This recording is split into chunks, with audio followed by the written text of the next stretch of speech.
ನಿಮ್ಮ ತಂದೆಯವರ ಒಂದು ಪ್ರಭಾವದಿಂದ ಒಂದಲ್ಲ ಎರಡು ಮುಖ್ಯವಾದಂತ ಎರಡು ಇಲಾಖೆಗಳು ಸಿಕ್ಕಿದೆ. ಒಂದು ಗ್ರಾಮೀಣಾಭಿವೃದ್ಧಿ ಮತ್ತು ಪಂಚಾಯತ್ ರಾಜ್, ಇನ್ನೊಂದು IT/BT. ಎಷ್ಟು ಕೆಲಸ ಮಾಡೋದಕ್ಕೆ ಅವಕಾಶ ಇದೆ.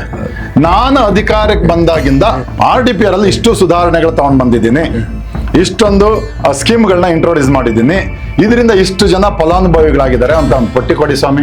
ಹೌದು, ನೋಡೋಣ ನೀವೇನ್ ಮಾಡಿದ್ದೀರಾ? ನಿಮಗೆ ಜನ ಕೊಟ್ಟಿದ್ದ ಜವಾಬ್ದಾರಿ ಅದು. IT/BT ನಲ್ಲಿ ಇತ್ತೀಚೆಗಷ್ಟೇ ಒಂದು ಕಂಪನಿ ಅವರು ನಾವು ಬೆಂಗಳೂರು ಬಿಟ್ಟು ಹೋಗ್ತೀವಿ ಅಂದ್ರೆ ನಿಮ್ ಡಿಪಾರ್ಟ್ಮೆಂಟ್, ನೀವು ಅಲ್ಲಿ ಬ್ಯುಸಿಯಾಗಿ ಈ ರಾಜ್ಯವನ್ನ ನಿಮ್ಮನ್ನ ಕಾಂಗ್ರೆಸ್ನವ್ರು ನಂಬಿ ಕರ್ನಾಟಕದ ಪ್ರಬುದ್ಧ ಮತದಾರರು 136 ಪ್ಲಸ್ 2 138 ಸೀಟ್ ಕೊಟ್ಟಿದ್ದಾರೆ. ನೀವು ಅಭಿವೃದ್ಧಿ ಮಾಡಿ ಅಂತ ಹೇಳಿ ಅದನ್ನು ಬಿಟ್ಟು ನೀವು RSS ಅದು ಇವ್ರದ್ದು ಇದು ಮನುಸ್ಮೃತಿ ಏನ್ ಸರ್ ಇದೆಲ್ಲ? ನಾನು ಫಸ್ಟ್ ಕೆಲಸ ಮಾಡಿ ರಿಸಲ್ಟ್ ಕೊಡಿ. ನೀವು ಕೆಲಸ ಮಾಡಿದ್ರೆ ನಿಮಗೆ ಮಾತಾಡೋ ಹಕ್ಕಿದೆ ಅಂತ ನೀವು ನೈತಿಕತೆ ಪ್ರಶ್ನೆ ಕೇಳೋ ಹಕ್ಕು ನನಗೆ ಯಾವಾಗ ಬರುತ್ತೆ ಅಂದ್ರೆ ನಾನು ಅದನ್ನ ಮಾಡಿದಾಗ ನಿಮ್ಮನ್ನ ಪ್ರಶ್ನೆ ಕೇಳಂತ ನನಗೆ ನೈತಿಕತೆ ಬರುತ್ತೆ. ಹಕ್ಕಲ್ಲ, ನಾನು ಬೇಕಾದ್ರೆ ನೈತಿಕ ನೈತಿಕ ಹಕ್ಕು.